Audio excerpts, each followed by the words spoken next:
கிறிஸ்துக்கள் அன்பானவர்களே, ஆண்டவராக இயேசு கிறிஸ்துவின் ஈடேநேற்ற நாமத்தில் அன்பின் வாழ்த்துக்களை தெரிவித்துக் கொள்கிறேன். இன்றைய வேத வார்த்தை 1 பேதுரு 1:13. நம்பிக்கை உள்ளவர்களாய் இருங்கள். ஆம், எனக்கு அன்பானவர்களே, நம்பிக்கை ஆண்டவர் மேல் நாம் வைக்கின்ற நம்பிக்கை உள்ளவர்களாய் நாம் இருக்க வேண்டும். இன்றைக்கு அநேகர்களுக்கு நம்பிக்கை அற்றவர்களாய் வாழ்ந்து கொண்டிருக்கிறோம். எல்லா நம்பிக்கையும் எங்கே இருக்கு? உலக பிரகாரமான காரியங்களில் மற்றவர்களை நோக்கி இருக்கிறது. ஆனால் வேதம் சொல்கிறது, தெளிந்த புத்தி உள்ளவர்களாய் இருந்து இயேசு கிறிஸ்து வெளிப்படும் போது உங்களுக்கு அளிக்கப்படும் கிருபையின் மேல் பூரண நம்பிக்கை உள்ளவர்களாய் இருங்கள்.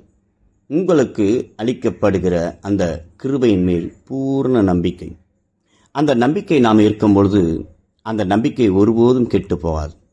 ஏனென்று சொன்னால், நம் ஆண்டவராய் இயேசு கிறிஸ்து மகிமையானவர், மனுக்குலத்தின் மீட்பர், மாறாத நேசர், மகிமைக்கு பாத்திரர், அவர் மங்காத ஜீவ ஒளியானவர். ஆகவே நாம் தெளிந்த புத்தி உள்ளவர்களாய் இருக்க வேண்டும்.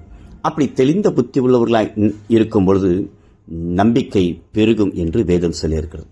அருமையான கடந்த நாட்களில் ஒரு சகோதரி ஜெபிக்க வந்திருந்தார்.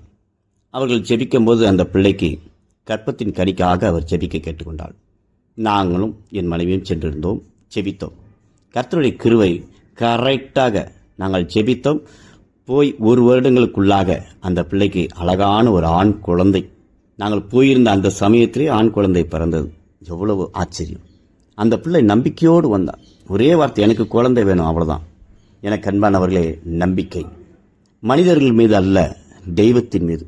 ஏனென்று சொன்னால், நம் தெய்வம் சாதாரணமானவர் அல்ல, அவர் இயற்கையானவர். இது அநேகருக்கு தெரியாது. நம்முடைய நம்பிக்கை வேறு எங்கெங்கோ போகிறது. ஆமா, உலக பிரகாரமான காரியங்கள் எல்லாம் போகிறது. ஆனால் நம் ஆண்டவர் இயற்கையானவர் என்பதை நாம் மறந்து விடுகிறோம். நான் உருவாக்கினால் அவர் தெய்வம் அல்ல, என்னை உருவாக்கினவர் ஒருவர் இருக்கிறார் அல்லவா, அவர்தான் தெய்வம் என்பதை நாம் மறந்துவிடக்கூடாது. ஏன் என்று சொன்னால், நம்முடைய நம்பிக்கை எப்படிப்பட்ட உள்ள நம்பிக்கை? நம்முடைய நம்பிக்கை ஒருபோதும் வீண் போகாது என்று வேதம் சொல்லுகிறது. ஆகவே எனக்கு அன்பானவர்களே, தெளிந்த புத்தி உள்ளவர்களாய் இருப்போம். இயேசு கிறிஸ்து வெளிப்படும் பொழுது நமக்கு கொடுக்கப்பட்டு இருக்கிற அந்த கிருபை பூர்ண நம்பிக்கை உள்ளதாக இருக்கும் என்பதை நீங்களும் நானும் மறந்துவிடக்கூடாது.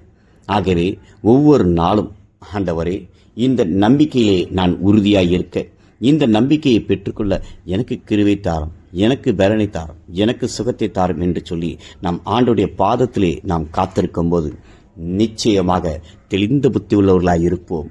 கர்த்தர் நம்முடைய வாழ்க்கையிலே பெரிய அற்புதத்தையும் பெரிய அதிசயத்தையும் பெரிய காரியங்களையும் அவர் செய்ய வல்லவராய் இருக்கிறார். உங்கள் நம்பிக்கை எப்படிப்பட்ட நம்பிக்கை என்பதை நீங்கள் நிதானித்து அறிய வேண்டும். ஏன் என்று சொன்னால், நம்முடைய நம்பிக்கை உள்ளவர்களாய் நாம் இருக்கும்பொழுது நம்பிக்கை நம்மிலே பூர்ணமாய் பெருகும் என்று வேதம் சொல்கிறது. இந்த வார்த்தையின்படி, ஆண்டவரே, என் நம்பிக்கை பூர்ணமாயிருக்க எனக்கு கிருபை தாரும் என்று சொல்வோம். நம்மையும் நம் குடும்பத்தையும் நம் பிள்ளைகளையும் ஆண்டவர் ஆசீர்வதித்து பெருக பண்ணுவார். கர்த்தருடைய நாமம் மகிமைப்படுவதாக. ஆமென்.